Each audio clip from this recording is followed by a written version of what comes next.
दिल्ली के पास एक छोटा सा गांव है जिसका नाम ज्यादा लोग नहीं जानते।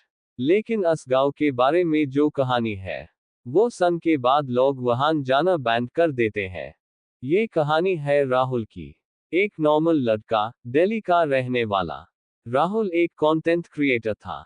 उससे नए नए प्लेसेस एक्सप्लोर करना पसंद था, स्पेशली ऐसे प्लेसेस जहां कोई नहीं जाता।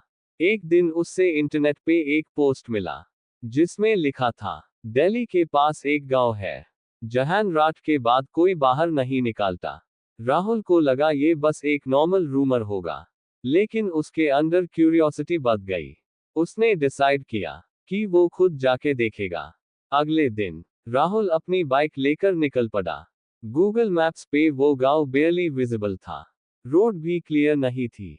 जैसे जैसे वो दिल्ली से दूर जा रहा था, नेटवर्क वीक होने लगा और थोड़ी देर बाद उसका इंटरनेट कंप्लीटली बैंड हो गया।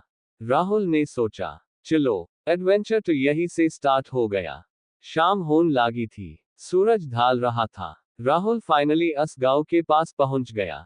लेकिन जैसे हाई वो गांव के अंदर एंटर हुआ, उससे एक अजीब सा फील हुआ।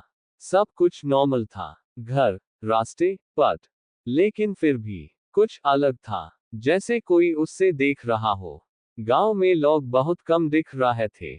जो भी लोग थे वो राहुल को देखकर चुप हो जाते।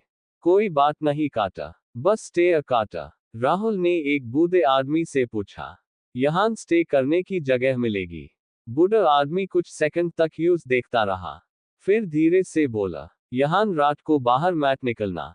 और बिना कुछ और बोले वो चला गया। राहुल को ये थोड़ा स्ट्रेंज लगा, लेकिन उसने इग्नोर कर दिया। यूज एक पुराना सा घर मिला जहां एक आदमी ने उससे रात रुकने दिया। घर सिंपल था, अंदर एक कमरा, एक बिस्तर।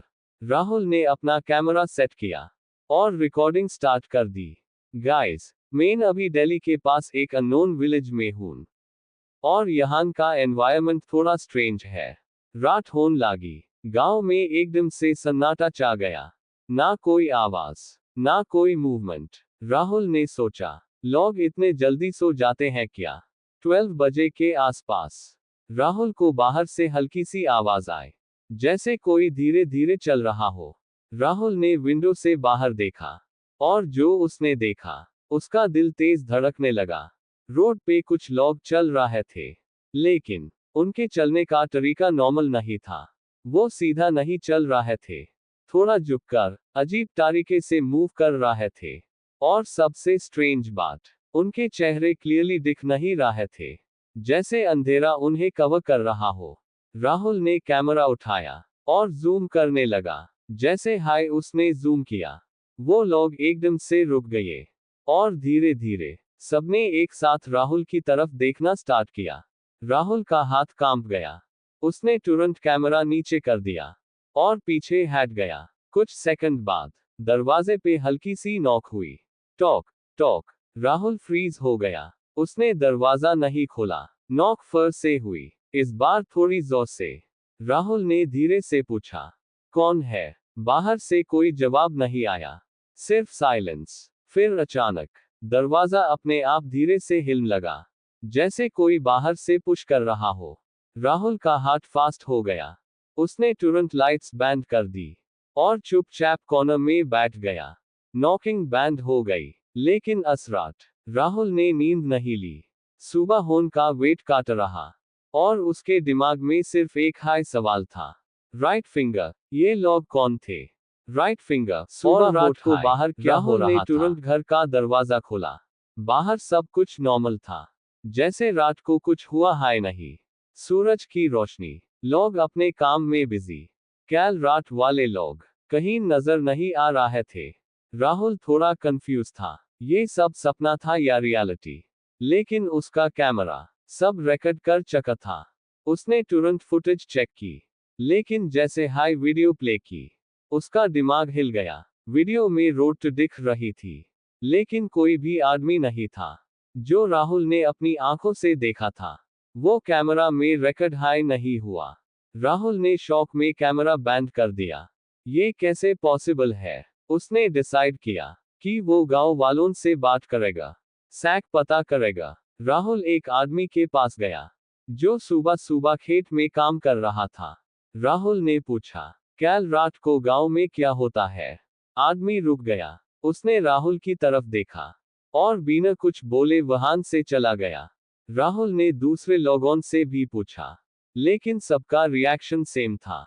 Right finger silence, right finger fear, right finger ignoring. जैसे सब कुछ जानते है, लेकिन कोई बोलना नहीं चाहता। राहुल का क्यूरियोसिटी और बढ़ गया। उसने डिसाइड किया कि वो गांव के पुराने हिस्से में जाएगा, जहां लोग जाने से भाग रहे थे। गांव के एंड में एक पुरानी हवेली थी, टूटी हुई, आधी गिर चुकी, और उसके आसपास कोई नहीं था। राहुल धीरे धीरे अंदर गया। अंदर सब कुछ पुराना था। दीवारों पे पुराने निशान और एक अजीब सी स्मेल। जैसे हाई वो अंदर आगे बढ़ा, उससे एक पुरानी डायरी मिली, धूल से भरी हुई। राहुल ने डायरी उठाई और पढ़ना स्टार्ट किया। डायरी में लिखा था, ये गांव नॉर्मल नहीं है। यहाँ रात के बाद लोग बदल जाते हैं। जो बाहर निकलता है वो वापस वही नहीं रहता। राहुल का दिल तेज धड़कने लगा। उसने आगे पढ़ा। सालों पहले इस गांव में एक अजीब रिचुअल होता था। लोग रात को एक जगह इकट्ठा होते थे। कुछ ऐसा करते थे जो इंसान को इंसान नहीं रहने देता। राहुल ने डायरी बंद कर दी। ये सब क्या है? तभी उससे पीछे से हल्की सी आवाज आई, जैसे कोई धीरे से चल रहा हो। राहुल ने तुरंत मुड़कर देखा, लेकिन वहां कोई नहीं था। लेकिन उससे फील हो रहा था कि कोई उससे देख रहा है। राहुल ने जल्दी से हवेली से बाहर निकलना चाहा, लेकिन जैसे हाई वो गेट के पास पहुंचा, उससे दो खड़े कुछ लोग दिखाई दिए। वही लोग, राइट फिंगर, जिनके चेहरे रात को दिख नहीं रहे थे, लेकिन अब दिन में उनके चेहरे नॉर्मल थे। वो राहुल को घूर रहे थे, बिना ब्लिंक किए। राहुल का दिमाग काम करना बंद कर रहा था। ये लोग दिन में नॉर्मल, और रात को इनमें से एक आदमी आगे बढ़ा और धीरे से बोला, तुम्हें यहां नहीं आना चाहिए था। राहुल ने पूछा, कल रात को क्या हो रहा था? आदमी चुप रहा, फिर धीरे से बोला, रात होने का वेट करो, सब समझ आ जाएगा। और फिर सब लोग वहां से चल गए। राहुल का फियर अब क्यूरियोसिटी से बड़ा हो चुका था। उसने डिसाइड किया, राइट फिंगर, आज रात मेन सैक देखूंगा। उसने अपना कैमरा रेडी किया, ट्राइपॉड सेट किया, और इस बार राइट फिंगर वो बाहर जाने वाला था। जैसे जैसे रात होने लगी, गांव फिर से चुप होने लगा।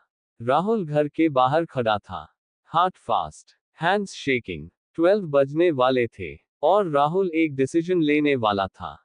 राइट फिंगर अंदर रहे या बाहर जाए। और फिर राइट फिंगर, उसने दरवाजा खोला और बाहर कदम रखा।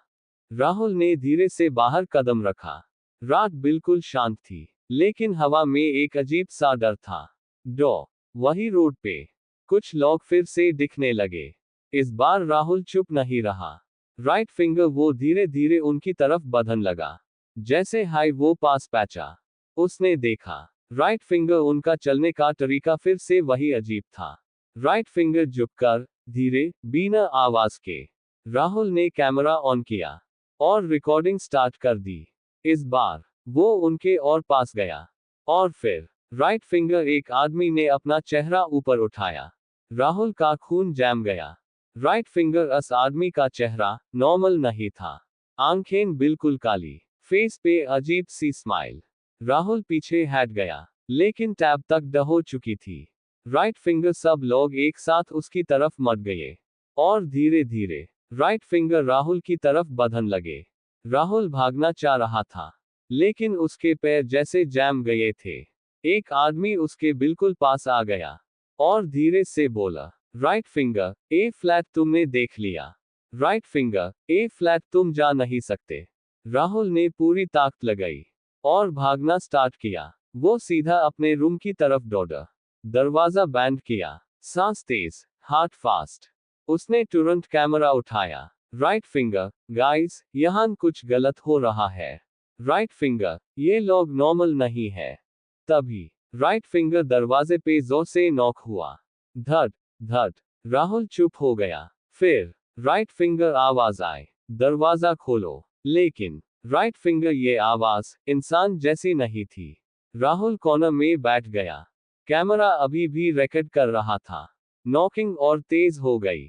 राइट फिंगर, धड़ धड़ धड़। और फिर राइट फिंगर दरवाजा धीरे धीरे खुलने लगा। राहुल की आंखों के सामने राइट फिंगर वही लोग खड़े थे। उनके चेहरे अब क्लियरली दिख रहे थे। राइट फिंगर डार्क, अजीब, नॉन ह्यूमन। राहुल चीखना चाहता था, लेकिन आवाज नहीं निकली। कैमरा सब रिकॉर्ड कर रहा था। और फिर राइट फिंगर स्क्रीन ब्लैक हो गई। नेक्स्ट मॉर्निंग पुलिस को गांव के बाहर राहुल की बाइक मिली। लेकिन राहुल राइट फिंगर कभी नहीं मिला। उसका कैमरा भी मिला। जब पुलिस ने फुटेज देखी, right finger last part missing था। लेकिन एक फ्रेम राइट फिंगर फ्रीज हो गया था। उस फ्रेम में राइट फिंगर राहुल के पीछे एक आदमी खड़ा था। राइट फिंगर और वो सीधा कैमरा की तरफ देख रहा था। और सबसे शॉकिंग बात, राइट फिंगर वो आदमी राइट फिंगर राहुल जैसा हाई लैग रहा था। जैसे राइट फिंगर राहुल भी इनमें से एक बन गया हो। आज भी दिल्ली के अस गांव के पास लोग कहते हैं राइट फिंगर रात के बाद वहां मत जाना, क्योंकि राइट फिंगर जो वहां जाता है, राइट फिंगर वो वापस नहीं आता। राइट फिंगर, और शायद राहुल अब भी वही है, स्माइल विद हॉर्न्स फायर।